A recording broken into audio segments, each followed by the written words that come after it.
எல்லோருக்கும் வணக்கம். ஏகப்பட்ட பேர் கேட்குற கேள்வி பிட்காயினோட புல் முடிஞ்சிருச்சா? ஸோ என்னோட பதில் இன்னும் முடியலை. அதை பற்றி இந்த வீடியோ டீட்டெயிலாக பார்ப்போம். Welcome to Tamil crypto tech. நான் உங்கள் கோகுல்நாத். இதில் ஃபஸ்ட்டு டாப்பிக்காக ட்ரம்ப்போட சீக்ரெட் பிளான் பற்றி தான் டீட்டெயிலாக பார்க்க போகிறோம். இதை பற்றி ஒரு 5 நாளைக்கு முன்னாடியே தமிழ் கிரிப்டோ டெக்கோட டெலிகிராம் அண்ட் ட்விட்டரில் டீட்டெயிலாக ஒரு ஆடியோவும் ஒரு மெசேஜும் நான் போட்டிருப்பேன். முடிஞ்சால் கீழே அதுக்கான லிங்க் இருக்குது. ஸோ மஸ்ட் அதை ஃபாலோ பண்ணுங்கள். ஆக்சுவலி என்ன விஷயம்னு கேட்டால் நான் சிம்பிளாக சொல்கிறேன். அமெரிக்காவுக்கு டெப்ட் ப்ராப்ளம் இருக்குது. ஒரு 3லேருந்து 7 ட்ரில்லியன் அளவுக்கு டெப்ட் ப்ராப்ளம் இருக்குது. அடுத்த 6 மாதத்துக்குள்ளே அந்த 7 ட்ரில்லியன் அளவுக்கு அவங்க வட்டி கொடுத்தாகணும். ஓகேங்களா? இப்போதைக்கு ட்ரம்ப் என்ன பிளான் பண்ணுறாங்கன்னா, இப்போ இருக்கிற இது இன்ட்ரெஸ்ட் ரேட் ரொம்ப அதிகமாக ஃபெட் வச்சுருக்காங்க. அப்போ இன்ட்ரெஸ்ட் ரேட்டை ரொம்ப அதிகமாக வைக்கும் போது என்ன பிரச்சனையாகும் கேட்டால் அமெரிக்கா அதிகபட்சமான வட்டியை அவங்க கொடுக்கணும். இதுக்கு ட்ரம்ப் ஒரு மாஸ்டர் பிளான் ஒன்று பண்ணுறாரு. என்ன பண்ணுறான்னா, ஸ்டாக் மார்க்கெட்டை அவர் கிராஷ் பண்ணுறாரு. ஸ்டாக் மார்க்கெட்டை அவர் ஏன் கிராஷ் பண்ணுறான்னா, ஸ்டாக் மார்க்கெட் கிராஷ் பண்ணும்போது இப்போ கூட நியூஸ் ஃபுல்லாக ரெசிஷன் வரப்போகுது, ஸ்டாக் மார்க்கெட் கிராஷ் ஆகிடுச்சுங்கிற மாதிரி ஒரு லாஸ்ட் 5 டேஸாக இந்த மாதிரி போச்சு. அப்போ என்ன ஆகும்னு கேட்டால் இந்த மாதிரி இன்வெஸ்டர்ஸ்லாம் பேனிக் ஆகி அவங்க பணத்தை வெளியெடுப்பாங்க. இப்போ அமெரிக்கன் இந்த மாதிரி ரொம்ப பெரிய லெவலில் கிராஷ் போகும்போது இன்வெஸ்டர்ஸ் ரொம்ப சேஃப்டியான இன்வெஸ்ட்மெண்ட்டுங்கிறது யூஎஸோட பாண்ட்ஸ்.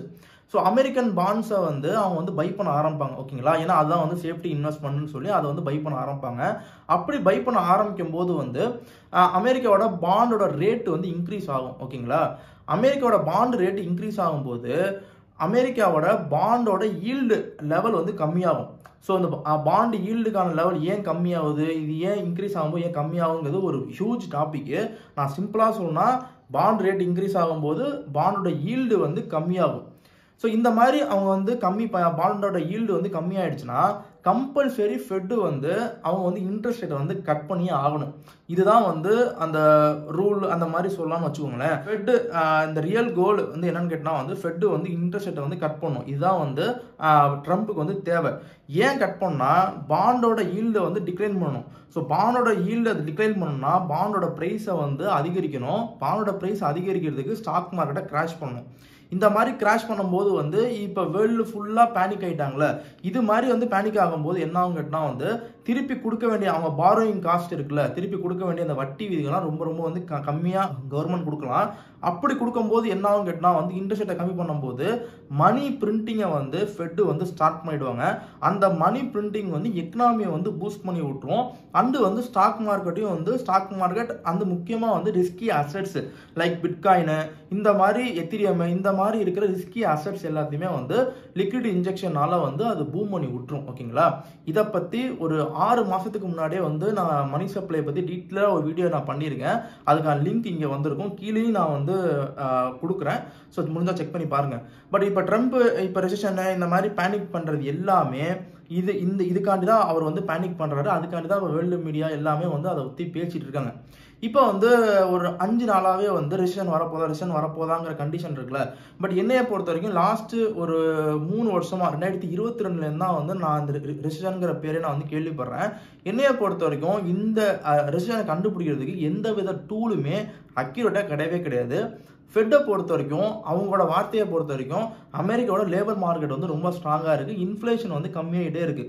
இதை பொறுத்த வரைக்கும் ஃபெட்டு இப்போ ஓப்பனாக என்ன சொல்கிறாங்கன்னா, ரெசிஷன் கிடையாதுங்கிறத அவங்க டிக்ளேர் பண்ணுறாங்க. ஓகேங்களா? ஆனால் இப்போ உள்ளதை பொறுத்த வரைக்கும் இந்த சார்ட்டை பாருங்கள். இந்த சார்ட் ரெசிஷன் வருதா வரலையாங்கிற ஒரு ப்ராபபிலிட்டி சார்ட். இது 50-50 தான். ஓகேங்களா? இந்த சார்ட்டில் இந்த வருஷம் எண்டு Q4ல ரெசிஷன் கம்மியாகுங்கிற மாதிரி போட்டிருக்கு. ஓகேங்களா? ஏன் இது கம்மியாகும், ஏன்னா இந்த மற்ற டைம்லலாம் கூட ஆகுங்கிற போடுற அந்த சார்ட் ஏன் Q4 இந்த வருஷம் Q4, Q3, Q4ல மட்டும் இந்த ரெசிஷன்ங்கிறது கம்மியாகுங்கிற போட்டிருக்காங்கன்னா, முக்கியமான விஷயம் எல்லா எக்கனாமிக் அனலிஸ்ட்லாம் என்ன சொல்கிறாங்கன்னா, கூடிய சீக்கிரமே ஃபெட்டு இன்ட்ரெஸ்ட் ரேட்டை கம்மி பண்ண போகிறாங்க, லிக்விடிட்டி இன்ஜெக்ஷனை ஸ்டார்ட் பண்ண போகிறாங்க. கேட்கலாம், நீ ஆல்காயின் சீசன் ஜனவரி, பிப்ரவரி, மார்ச், ஏப்ரல், ஸோ இந்த மாதம் ஆல்காயின் சீசன் நடக்கும்னு சொன்னியே, அது ஏன் நடக்கல அப்படின்னு கேட்டால் 2017, 2021 இந்த 2 இயர்லையுமே லிக்விடிட்டி இன்ஜெக்ஷன் ஸ்டெபிலிட்டியாக இருக்குது. அண்டு லிக்விடிட்டி இன்ஜெக்ஷன் உள்ளே இருந்துச்சு. ஆனால் இந்த வாட்டி குளோபல் லிக்விடிட்டி இன்ஜெக்ஷன் இன்னும் ஸ்டார்ட் ஆகலை. இன்னும் ஃபெட்டு மணி பிரிண்டிங்கை ஸ்டார்ட் பண்ணலை. அவங்க ஏன் மணி பிரிண்டிங் அவங்க ஸ்டார்ட் பண்ணலன்னா, முக்கியமான விஷயம் இன்ஃப்ளேஷன் வந்து 2%க்கு வந்தாதான் நான் இன்ட்ரெஸ்ட் ரேட்டை கம்மி பண்ணுவோம், ஃபுல் ஃப்ளெஜ்டாக கம்மி பண்ணுவோம், மானிட்டரி பாலிசியை வந்து ஈஸ்னிங் பண்ணுவோங்கிற மாதிரி ஃபெட்டு சொல்லியிருக்காங்க. பட் இப்போ வந்த வரைக்குமே 2ங்கிற கண்டிஷனுக்குள்ள இன்னும் போகலை. அதில் ரொம்ப ஃபெட்டோட சேர்மன் வந்து ரொம்ப ஸ்டெபனாக இருக்காரு. ஓகேங்களா? இதுதான் வந்து முக்கியமான மேட்ரு.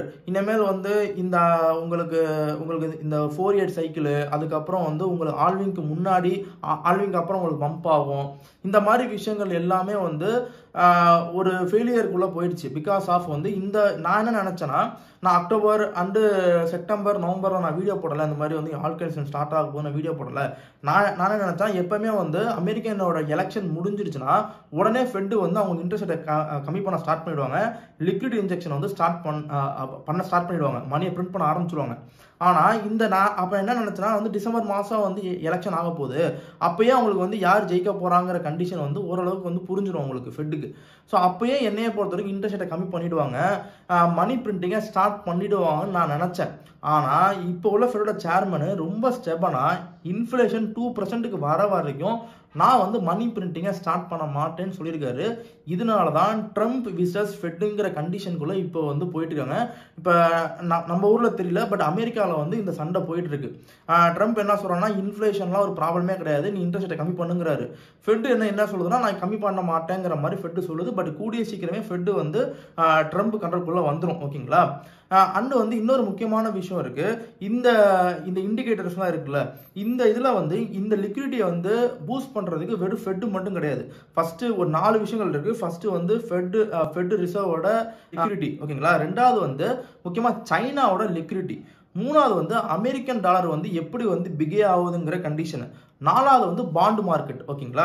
இதில் ஃபர்ஸ்ட்டு வந்து உங்களுக்கு லிக்விட் இன்ஜெக்ஷனை பொறுத்த வரைக்கும், ஃபெட்டோட இன்ஜெக்ஷனை பொறுத்த வரைக்கும், ஃபெட்டு வந்து ஜனவரி மாதம் கொடுத்த அறிக்கையில் என்ன சொல்கிறாங்கன்னா, ஸோ இதை பாருங்கள், இந்த expectation of Fed reserve the balance sheet policy இந்த survey respond and average saw progress of run off concluding by mid 2025 slightly later then they have the previously expected.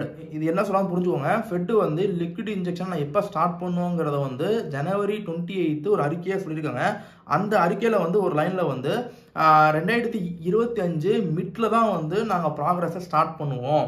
Maybe அதுக்கு முன்னாடி கூட ஸ்டார்ட் பண்ணலாம். அப்போ என்ன தெரிய வருதுன்னா, இந்த வருஷம் ஜூன் ஜூலையில் தான் வந்து லிக்விட் இன்ஜெக்ஷன் வந்து ஸ்டார்ட் ஆக போகுது. அண்டு வந்து இன்னொரு 6 மாதம் கழிச்சு அமெரிக்கன் கவர்மெண்ட்டும் வந்து உங்களுக்கு வந்து டெப்ட் கொடுக்கணும், உங்களுக்கு அதுக்கு வந்து வட்டி கொடுக்கணும். ஸோ அதுவும் வந்து அதுக்காண்டியும் இன்ட்ரெஸ்ட் ரேட்டை கண்டிப்பாக வந்து கம்மி பண்ணுவாங்க. அண்ட் இன்னொரு முக்கியமான விஷயம் வந்து அமெரிக்காவோட பேங்க்ஸ் இருக்குல்ல, அவங்க வந்து இந்த மாதிரி வந்து டைட்டன் பண்ணிட்டே போனாங்கன்னா அமெரிக்கா பேங்க்ல பணம் இல்லாமல் போயிடும். அப்போ இன்னொரு 6லேருந்து 7 மாதத்துக்குள்ளே வந்து அமெரிக்காவோட பண ரிசர்வ் எல்லாம் வந்து கம்மியாக ஆரம்பிச்சிடும். இது வந்து ஃபினான்ஷியல் ஸ்டெபிலிட்டியே ரொம்ப வந்து ஆபத்துங்கிற கண்டிஷன்கள் போய் விட்டுரும். இந்த லீமேன் கொலாப்ஸ் மாதிரியே வந்து பேங்கிங் கொலாப்ஸ் வந்து அமெரிக்காவில் ஆக கூட சான்ஸ் இருக்கு. இதனாலையும் அதுக்கப்புறம் டெப் சீலிங் இஷ்யூ, இந்த மாதிரி ஏகப்பட்ட இஷ்யூஸ் இருக்கு. இதில் வந்து உங்களுக்கு ஜியோ பைடன் வேற ஒரு வேலையை பார்த்து விட்டு போயிட்டாரு. என்ன வேலைன்னா, போன வருஷம் வந்து சைலண்டாக வந்து இந்த உக்ரைனுக்கு பணம் கொடுக்கறதுனால வந்து 3 ட்ரில்லியன் அளவுக்கு வந்து அவங்க வந்து பாண்ட்ஸ் வந்து வித்துட்டு போயிட்டாங்க. இப்போ அதுக்கும் அவங்க வந்து ஷார்ட்டாக வட்டி கொடுக்கணும். இப்போ இவ்வளோ பெரிய ட்ரம்ப் வந்து அமெரிக்கா பேங்க்குக்கு டெப் சீலிங் இஷ்யூவு அண்டு இந்த மாதிரி விஷயங்கள்லாம் இருக்குல்ல, இதை வந்து கொடுக்கணும்னா கண்டிப்பாக ஃபெட்டு வந்து மணி பிரிண்டிங்கை ஸ்டார்ட் பண்ணணும்.